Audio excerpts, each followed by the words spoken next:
Wel, ich an Cailin Ciun. Sias amach, go dáir a mé splecha ceartart. Réúntaach atá ann do scannán as trí Gaeilge in Éireann, agus sa bhliain seo 2022 a bháin, tá trí scannán úntaach a gcuing. Areacht, duine agus inis an Cailin Ciun. Scannán a bhain 7 amach san iftas im mbliana, agus scannán is fearr san áireamh. Cait! Cait! Ní féidir le dul fáin éic mar san. An a rion tú mé! Ceantas na scannáin is fearlam ná boyhood, agus is tócha gur cailíocht an scéal seo, ach is tócha nach raibh an buséad ag tiidir cethir ceithre bhliain de eag a thógant ag tafa an scannán seo. Isn't your mammy good to you? Cailin Ciun an Cailin Ciun. Der siar méid is gádaí rá.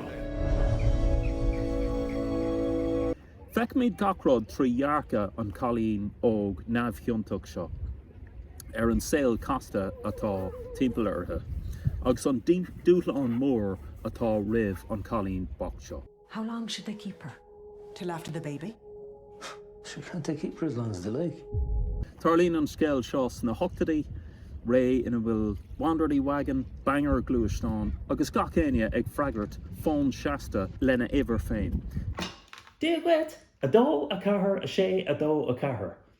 Nair tá sé sin a rólascut mar tá tú díreach tar sé úsáid ach de cua ségan caig mé é rá a rénos. Cén fá gur dhéanamar sin, tá sé dochreide inis. Ó, an éiver mé ceart. Ok, slán.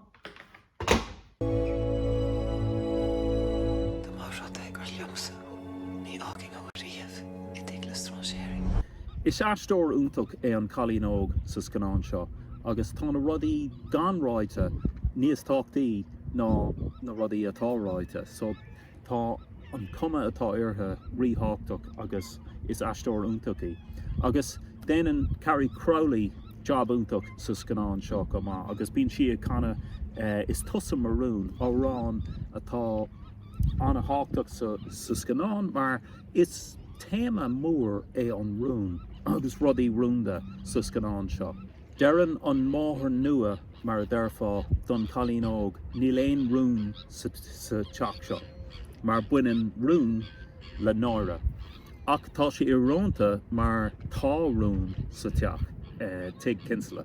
Agus bíonn ledanna ann mar gheall ar stair an clán seo cinsle. Visagad. Godfrey. Búchail na cinsle a únsigh. Gan ledín wat. Tá an Cailin ag teacht ó teachad ina bhfuil an atmosfér deachar de agus tá lán feibanna ann nach bhfuil an lán daoine ag déanamh tagarta. Ahar an Cailin seo is size caricature den loser father atá a gceist. Is alcohol é, tá sé díomhaoin agus leisciúil, de míad líseanach, tá sé leisciúil agus gan úsáid, níl sé gara an air, níl sé déanamh inród don clán, agus is size loser ar fad atá a gceist. Can work her.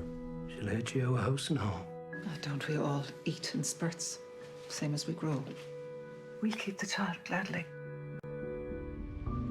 Agus sin sais an caricature atá ann de fear go thomláin sa scannán seo, tá siad gan mothúcháin, gan focail a rá just ag fécint ar an telefís. Agus beidir gur chuaigh siad ró ada sa slí seo. How fotheidil, how boo? Is scannán úntaach é an scannán seo, agus scannán ina bhfuil na rudaí ganráite níos fearr ná na rudaí atáráite. Agus chuann sé darcha, bíonn an darcha ann ar an aspa neamhsplachas is atá ag an Cailin seo, an Cailin bocht seo, agus í ag dul ó clán amháin go clán eile. Ná bíocha ach láirt. Tá an cumar an scéal ar dús go bhfuil si ag fágant na rúnta agus mar sin agus an náire ina dhéag, ach tá si rónta go bhfuil rúnta sa teach nua, agus gan áras tá si ag tógant rún beag arás lé, agus í ag fillar arás go dtí an teach eile. Seo, den tú sé. Ní gá dut rud a rá, chuoinnig sin a gcónaí. Is omí duine nár thógan de sé bhéala chamad dúnta. Tá an scannán seo ag tacht amach ag geann caiiciise I mí bealtainna scannán úntach an scannán seo agus bholingdíomh éiscint. Slán go fáil.